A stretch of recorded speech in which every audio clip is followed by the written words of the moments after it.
Halo teman-teman, apa kabar? Kita berjumpa kembali dalam mata kuliah jurnalisme audio.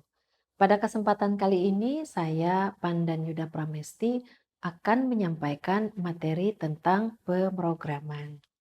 Pemrograman apa? Ya tentunya pemrograman medium atau media auditif. Bisa radio siaran, bisa juga medium apapun yang ada di dalam ekosistem digital yang memang diperuntukkan bagi format pesan audio atau medium auditif. Nah, sebelum kita uh, bahas lebih jauh tentang pemrograman, kita awali dulu dengan fungsi dari program. Secara garis besar, fungsi dari program ini ada dua. Yang pertama adalah untuk mengikat atau menangkap halayak atau pendengar. Dan yang kedua, tentu ini menjadi sarana promosi bagi pengiklan. Nah, kita bicara mengenai halayak, maka kita juga harus bahas mengenai target halayak. Di dalam dunia pemrograman, target halayak ini biasa diklasifikasi ke dalam 3 aspek besar. Yang pertama adalah aspek demografi. Halayak biasanya dikelompokkan berdasarkan usianya, kemudian gendernya, laki-laki atau perempuan, pendidikannya, misalnya pendidikan SD, pendidikan SMP, SMA atau sarjana gitu ya. Lalu juga secara demografi elemen lainnya adalah sosial economic status atau status sosial ekonomi kelompok halayak yang kita bidik. Nah, biasanya pada SSE ini yang dihitung adalah pengeluaran per bulan. Jadi bukan pendapatannya. Kenapa pengeluaran per bulan? Karena yang dihitung adalah gaya hidupnya, berapa banyak yang dibelanjakan. Karena ini kan penting buat pengiklan ya, penting buat pengiklan. Kemudian aspek yang kedua yang biasanya dipertimbangkan adalah psikografi. Tadi yang pertama demografi, kemudian yang kedua psikografi ya. Psikografi ini menyangkut preferensi atau selera kelompok halayak terhadap hal-hal tertentu. Kalau dalam konteks medium auditif ya preferensi halayak terhadap misalnya jenis lagu atau jenis musik, ya lagu apa yang disuka. Kemudian kalau terhadap materi informasi ya topik-topik informasi apa atau topik-topik berita apa yang disukai. Misalnya topik-topik tentang politik, topik-topik tentang gaya hidup, topik-topik tentang budaya atau topik-topik tentang olahraga dan lain-lain. Nah, aspek yang ketiga yang biasanya dipertimbangkan dalam target halayak adalah geografi. Jadi kalau kita membuat sebuah media, sebenarnya ini ditujukan untuk kelompok halayak yang geografinya ada di mana.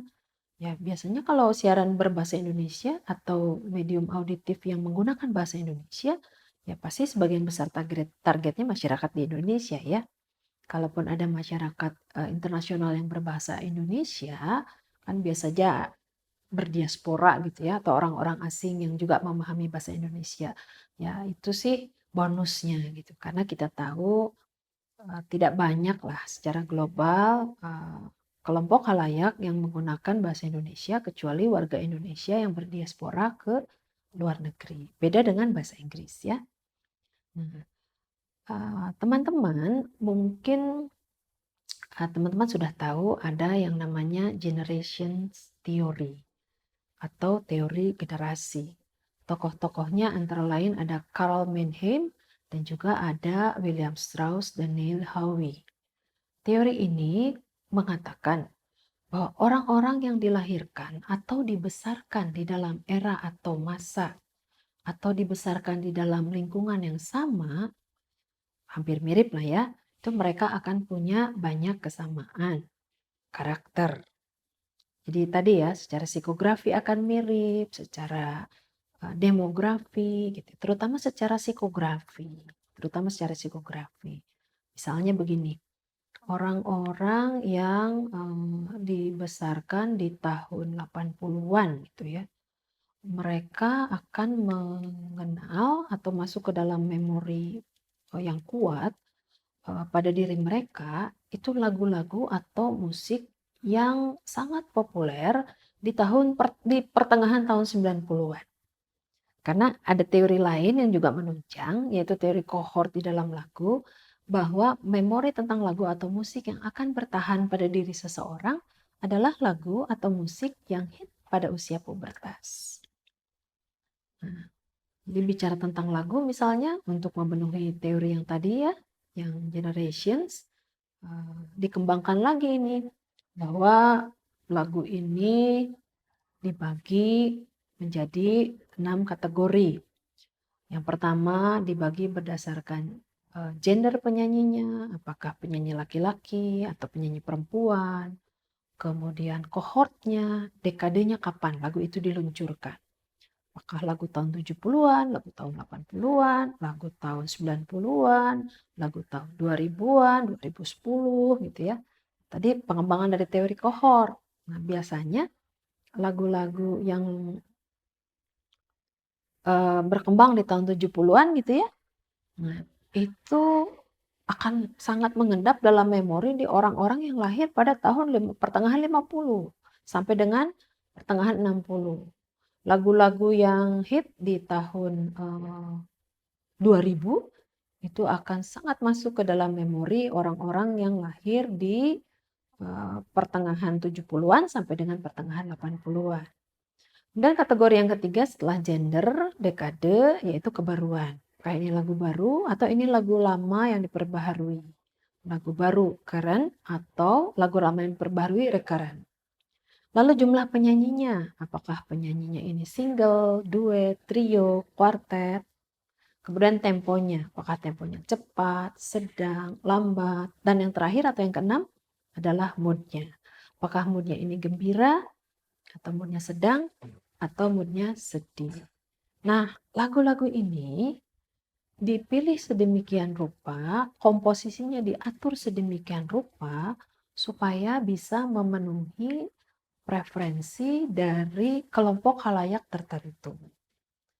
Kalau mau lebih akurat, tentu saja ada riset khusus ya, untuk memastikan bahwa kelompok khalayak yang kita bidik itu akan suka dengan lagu-lagu dengan karakter seperti ini atau seperti itu. Kurang lebih begitu. Nah, riset khalayak ini tidak mungkin dibahas dalam kesempatan kali ini, tapi harus dibahas dalam sesi khusus. Jadi untuk kesempatan kali ini kita loncati dulu ya. Kita pindah sekarang membahas tentang format medium atau format penceritaan dalam pemrograman.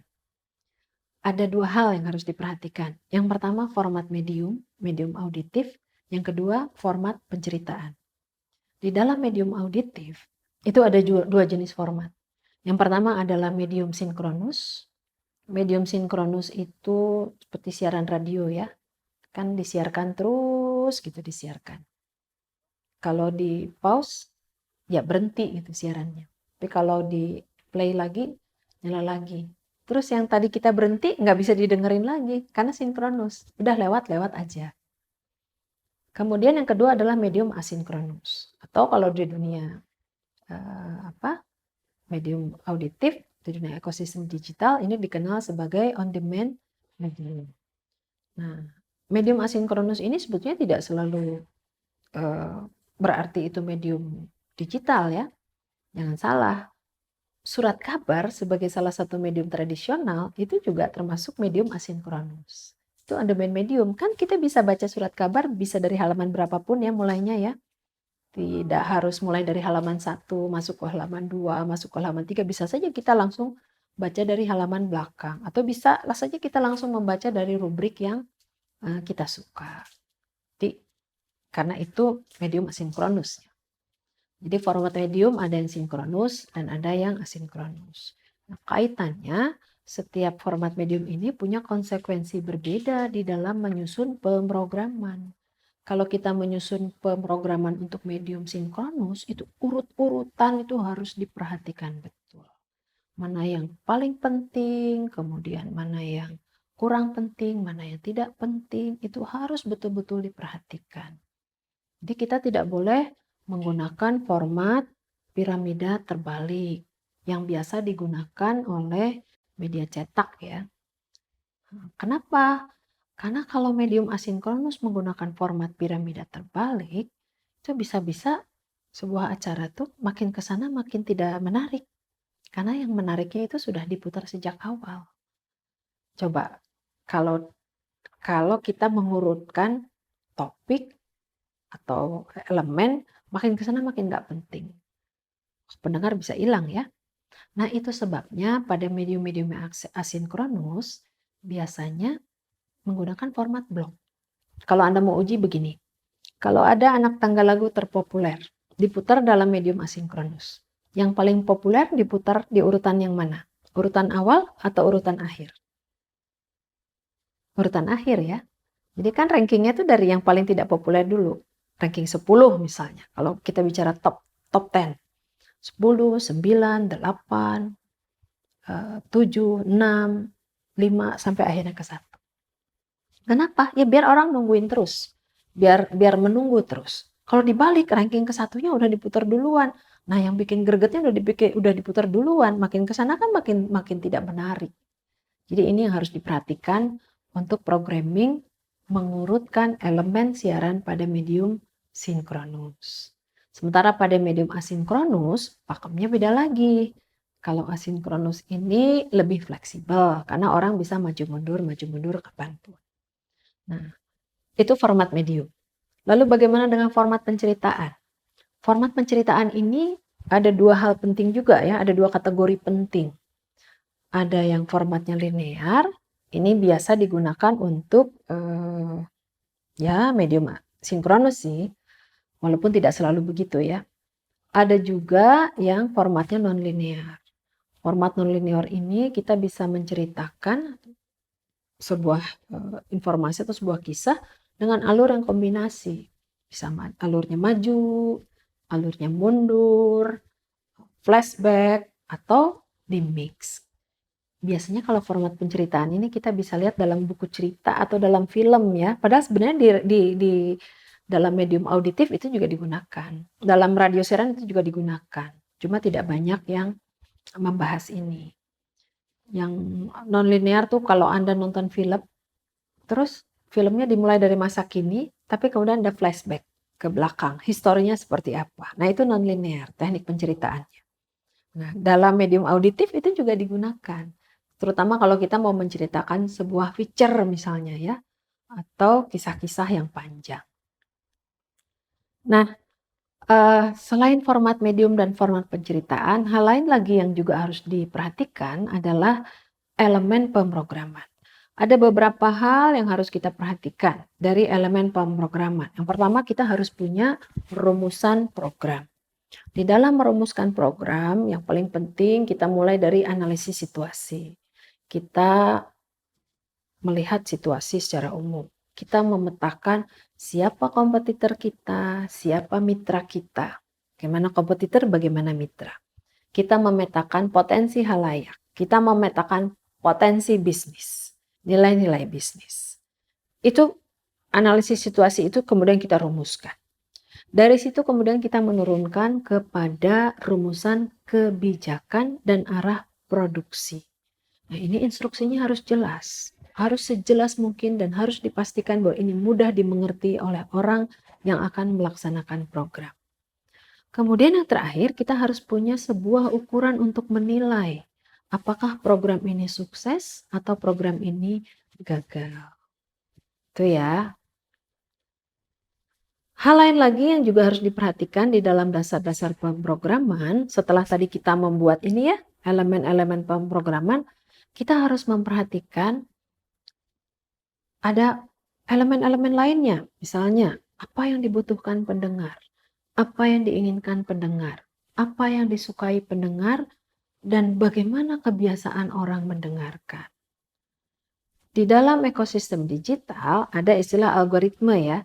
Tapi algoritma ini kan membaca apa yang sudah terjadi ke belakang. Kita melihat ternyata behavior dari pendengar tuh seperti ini. Behavior over time, perilaku mendengarkan seperti ini. Oh berarti yang dibutuhkan kelompok halayak target kita itu adalah jenis lagu yang seperti ini, yang diinginkan adalah jenis lagu itu, kemudian yang banyak diklik adalah yang ini atau yang itu, di jam berapa mereka biasanya mendengarkan, itu yang lalu. Tapi kalau kita mau meramalkan ke depan, seperti apa ketika kita harus membuat keputusan-keputusan baru, selain algoritma, kita bisa saja mengombinasikannya dengan riset halayak jenis lain. Kita melakukan survei, kita melakukan FGD, dan lain sebagainya. Tapi seperti yang tadi saya sampaikan, riset halayak ini butuh penjelasan yang panjang ya, jadi tidak akan saya jelaskan secara rinci dalam kesempatan kali ini. Lalu di dalam dasar-dasar pemrograman kita juga harus memikirkan tujuan stasiun media kita, tujuan stasiun radio atau media kita. Kan ada media yang berorientasi bisnis, harus menguntungkan secara finansial. Ada media yang orientasinya sosial, mungkin sebuah gerakan komunitas. Nah, apa tujuannya? Ini harus jelas didefinisikan. Dan kita juga harus berpikir bagaimana kemampuan media kita. Baik itu kemampuan finansial, kemampuan peralatan, ke skill SDM-nya, jumlah SDM, kita berhitung dengan sumber daya.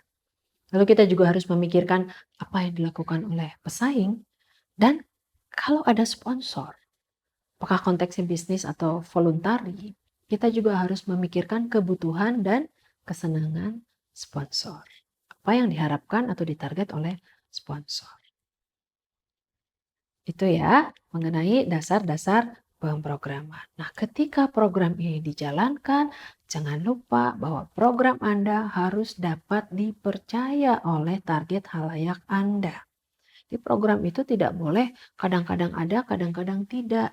Kadang-kadang muncul, kadang-kadang tidak. Jadi harus ada kepastian, harus ada keteraturan, dan harus ada promosi. Pada radio siaran konvensional, yang namanya kepastian dan keteraturan ini harga mati. Jadi kalau Anda memutuskan bahwa program siaran informasi ini harus muncul setiap hari, dari Senin sampai Minggu, setiap pukul 6 pagi sampai pukul 9, maka itu harus pasti ada dan harus teratur. Nggak boleh hari Senin ada pukul 6. Hari Selasa penyiarnya kesiangan, baru muncul pukul 8. Hari Rabu ada lagi, hari Kamis penyiarnya sakit gigi, terus hilang, nggak bisa. Makanya harus diatur kerja timnya seperti apa ya. Nah, kalau Anda mau memutuskan misalnya pasti Senin sampai dengan Sabtu, Minggu tidak ada, ya silahkan. Jadi kecuali hari Minggu. Tapi jangan si keteraturan ini terlalu sulit untuk diingat oleh pendengar. Senin ada, Selasa nggak ada, Rebo nggak ada, Kamis ada, Jumat nggak ada, Sabtu ada, Minggu ada. Waduh itu terlalu sulit ya diingat oleh pendengar. Jangan terlalu rumit gitu ya. Nah, jangan lupa juga melakukan promosi. Karena dari mana orang tahu kalau kita tidak melakukan promosi? Baik promosi di media kita sendiri atau promosi di medium-medium atau media-media yang lain. Nah, pada medium digital memang agak tidak seketat medium yang konvensional seperti radio siaran AM atau FM.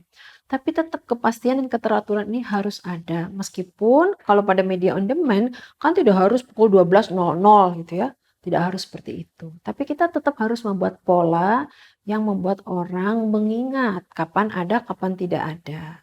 Meskipun orang bisa klik subscribe gitu ya kalau di media sosial atau follow gitu ya. Tapi tetap kita tetap harus menciptakan kepastian dan keteraturan. Lalu kita bicara sekarang mengenai pendekatan program. Pendekatan program ini menyangkut elemen yang dimainkan dan menyangkut hal apa yang mau dikedepankan. Ketika kita membahas elemen yang dimainkan, ada dua konsep utama. Yang pertama adalah media yang memainkan sesuatu yang sudah hit di tempat-tempat lain. Jadi orang udah senang, kemudian diputar di tempat kita. Baik itu isu atau lagu. Ketika orang membahas pemilu, oke, kita juga ikutan bahas pemilu. Tapi ada juga ada juga hit maker. Hit maker ini justru kitalah yang menciptakan sebuah tren. Jadi kalau hit player mengikuti tren, kalau hit maker menciptakan tren. Mana yang lebih bagus? Hit player atau hit maker? Nah, banyak orang yang menganggap bahwa hit maker itu lebih bagus. Padahal sebetulnya dalam konsep programming itu tidak. Hit player ataupun hit maker sama-sama bagus. Tergantung bagaimana kita memainkannya dan target apa yang sedang ingin kita kejar. Kalau kita nggak mau ambil resiko, tidak mau membuat R&D yang besar, ya kita hit player aja. Bisnis bisa tetap menguntungkan. Tapi kalau kita mau ingin membuat sesuatu yang baru, kita punya SDM yang bagus dalam membaca apa yang akan menjadi hit gitu ya. Kita punya sumber daya, ya kita menjadi hitmaker tidak apa-apa. Nah, selain elemen yang dimainkan, tadi saya bilang ada hal yang dikedepankan ya. Ada dua hal. Yang pertama star atau bintang, yang kedua adalah program. Konsep star ini kalau di media sosial kan sekarang yang kedepannya star ya, pada umumnya ya. Bintang A, bintang B gitu ya, artisnya. Tapi sebetulnya kalau dalam pengelolaan media ada juga yang dikedepankan adalah programnya. Jadi program berita misalnya. Yang jadi penyiarnya bisa beberapa orang bergantian. Makanya tadi kalau ada penyiar yang sakit gigi, ya ganti sama penyiar yang lain. Itu ya tentang pendekatan program. Nah, teman-teman, yang terakhir yang juga harus menjadi pertimbangan kita, tadi kan kebiasaan mendengar ya. Kebiasaan mendengar. Jadi kita harus tahu betul bagaimana ritme kesibukan target halayak kita. Sehingga kita tahu bisa menyesuaikan apa yang harus kita perdengarkan kepada halayak pada waktu-waktu tertentu. Memang konteks yang terakhir ini lebih banyak kaitannya dengan medium linear untuk radio siaran konvensional ya. Ada istilah ritme kesibukan halayak, ada istilah drive time. Halayak di perkotaan biasanya mendengarkan radio di perjalanan menuju ke kantor atau sekolah. Jadi antara pukul 6 sampai dengan pukul 9 itu puncaknya di situ, di drive time puncaknya. Kemudian nanti akan terjadi puncak lagi di antara pukul 4 sore sampai dengan pukul 7 malam. Itu drive time lagi. Beda dengan televisi. Kalau televisi jam segitu orang nggak bisa nonton TV. Nah, TV itu agak malam. Ininya ya, puncaknya. Nah, kalau medium on demand tentu beda lagi. Medium on demand biasanya kita membaca algoritma seperti apa. Nah, itu dia teman-teman, elemen-elemen penting yang harus kita perhatikan ketika kita merancang sebuah program. Pada kesempatan kali ini, karena keterbatasan waktu, kita akhiri dulu sesi tentang pemrograman. Kita akan bertemu lagi di dalam sesi-sesi yang lain dengan tema-tema yang lain bersama tim pengajar jurnalisme audio dari program studi jurnalistik Vkom Unpad. Saya Pandan Yuda Pramesti, salam.